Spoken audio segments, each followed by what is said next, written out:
Moving forward, I'm going to take you through all his documents, his non-profit sessions, all the papers, the people who got arrested, the information he provided, all right there.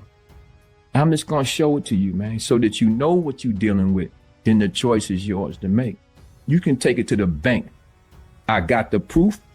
I can show it. I got lawyers. I can get sealed documents, anything I need to get. He was able to exist in the street for a long time because he was giving information up to the federal government, the Eastern District of New York and others. It's all right here. So he was able to exist for a long time. And so he was able to make his way into the entertainment business and do the things he did on the backs of people. Gerald Prince Miller, co-founder of the Supreme Team and one of the original figures to rise out of South Jamaica, Queens, is back in the spotlight, and people are listening closely to every word he says. After serving over 34 years behind bars, he's finally home, and he wasted no time making his voice heard. His account of events hasn't shifted an inch over the years, and right now, his pointed remarks about Jimmy Henchman are sparking conversation across the board. This story's picking up serious traction, so let's dive right into it. There's already a lot of chatter surrounding these claims, and the recent developments have everyone paying close attention. Some of the details coming out are turning heads, and there's plenty to unpack, so let's get into it. Plenty of people think they've already figured out why tensions are flaring up now. Prince Miller has been firing sharp criticism at Jimmy Henchman, and he isn't softening his words one bit. That joint is a false rumor, right? False rumor all the way, man. I've been down 15 years, and ain't nothing to me, man. And so, let's make sure that people are clear. You know what I'm saying? Yeah. I ain't never been to no PC. I ain't never been ran up. Nothing ain't never happened to me. No, I ain't never even had an argument since I've been down. So all this stuff about this the second time this liar done put a rumor out there that I got stabbed up, right?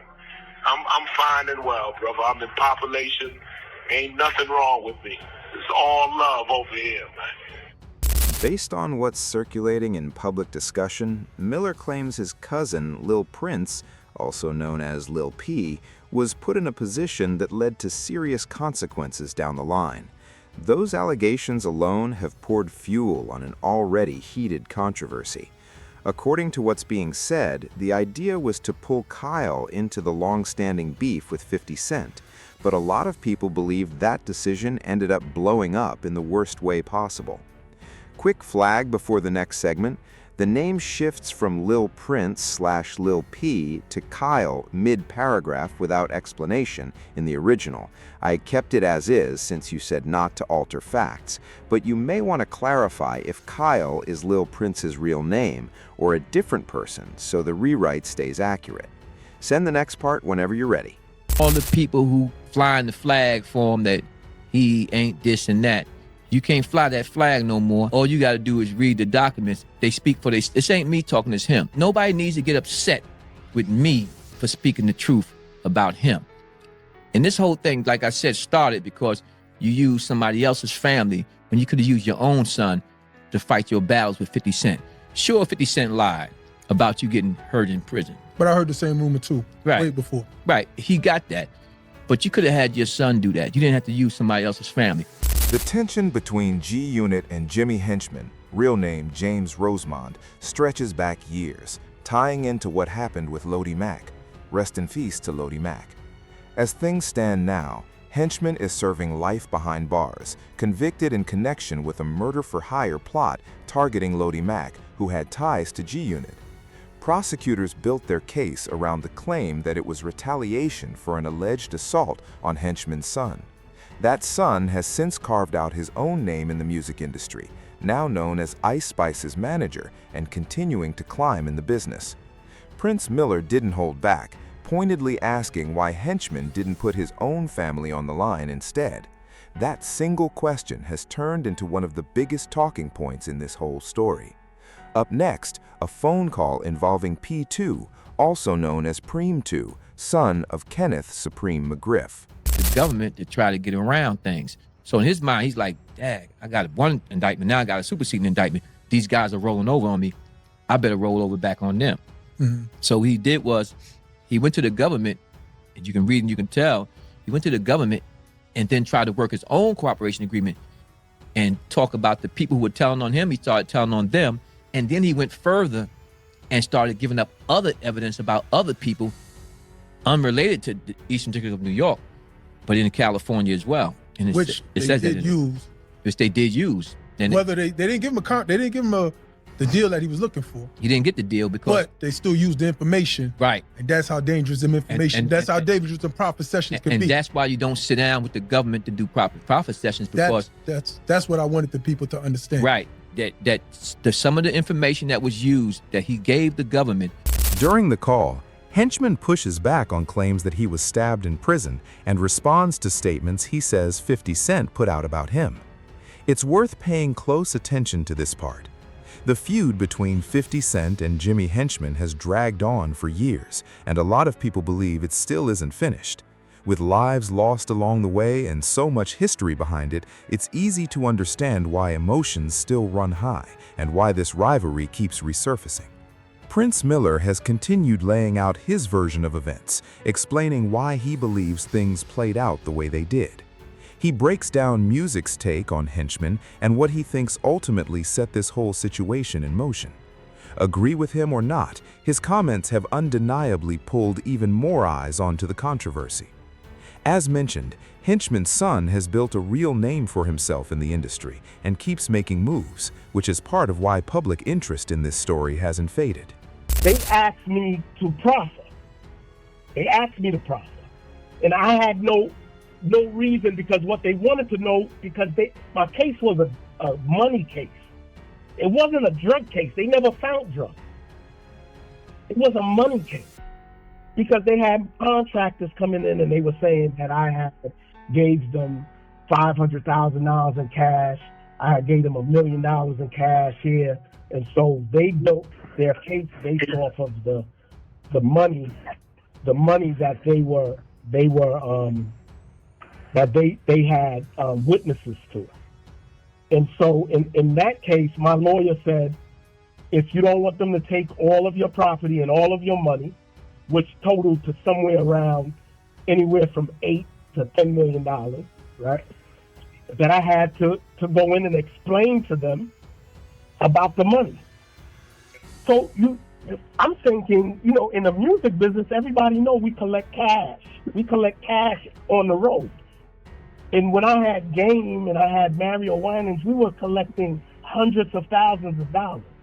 And my thing has always been that maybe I'm a tax deceiver, maybe I'm a tax evader, but I'm no big time kingpin drug dealer that y'all trying to make me into, right? So when we went in, and when I went in, and I want to be clear, when I went in, there wasn't no DEA agent in the room. There wasn't no ATF agent in the room. It wasn't those kind of people. It was the prosecutor.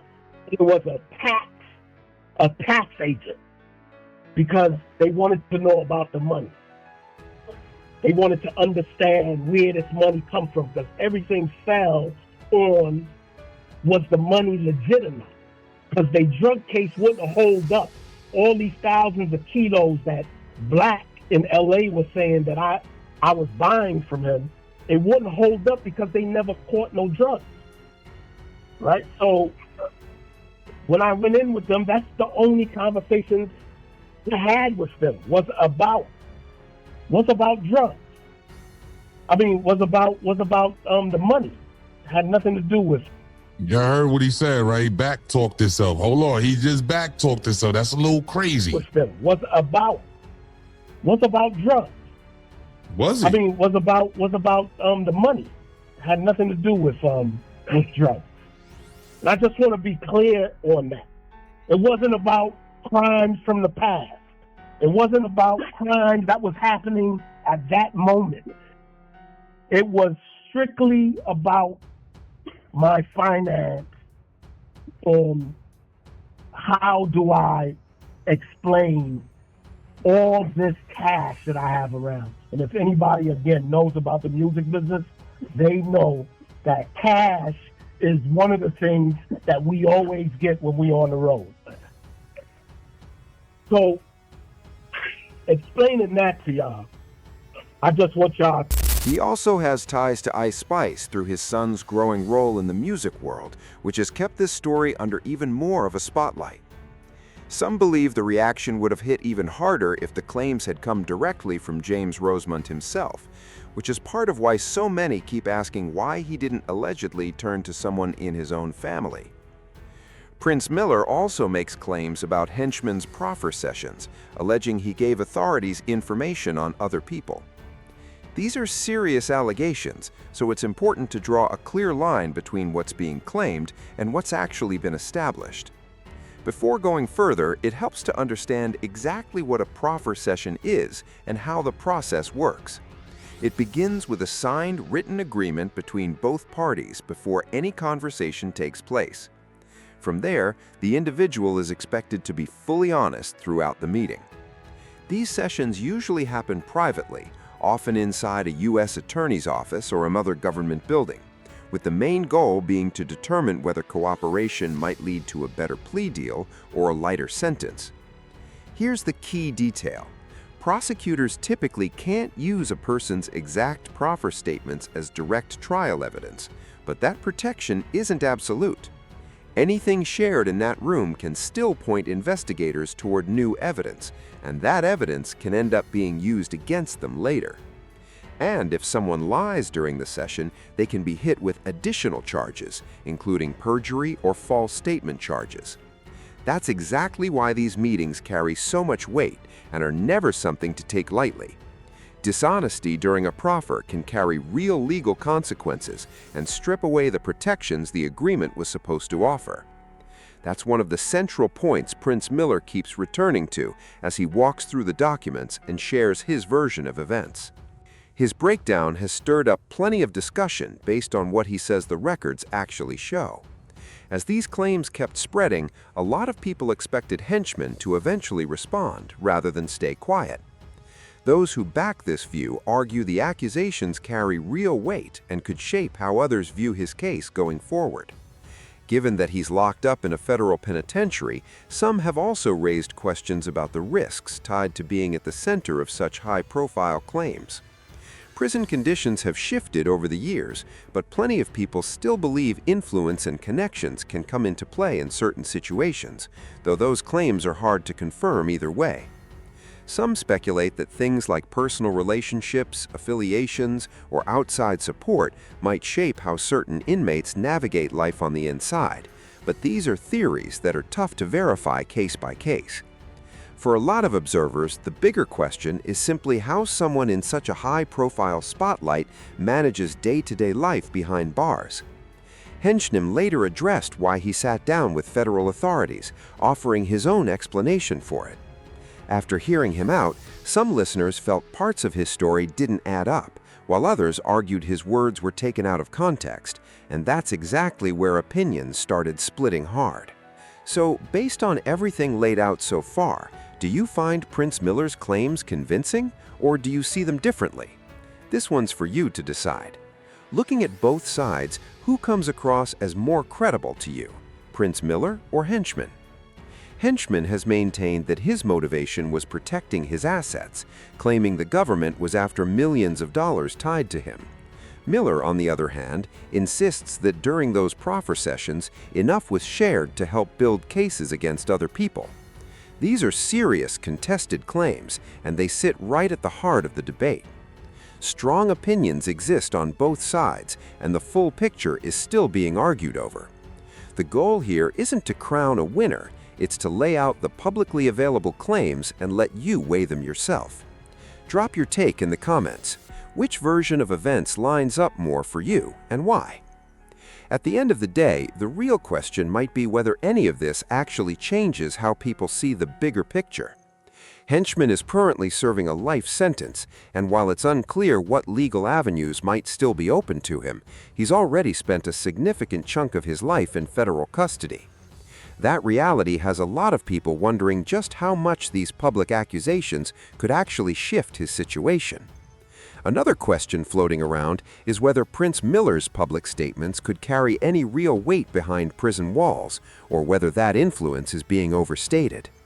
Opinions remain split, with no clear consensus in sight. Some are also left wondering whether 50 Cent looks back on everything that's unfolded as a win in his favor, or whether this long-running feud is still far from over. And did the rumors about Henchman being stabbed behind bars end up pulling even more attention toward this whole saga? That's one of the questions people keep coming back to. As more claims and reactions continue rolling in, this debate shows no sign of cooling down anytime soon. Whether you side with Prince Miller or Henchman, or think there's more beneath the surface, one thing's clear: this story has people talking. Now it's your turn. Drop a comment and let us know exactly where you stand on all of this. If this breakdown was worth your time, hit like and subscribe for more. Thanks for watching, and I'll see you in the next one.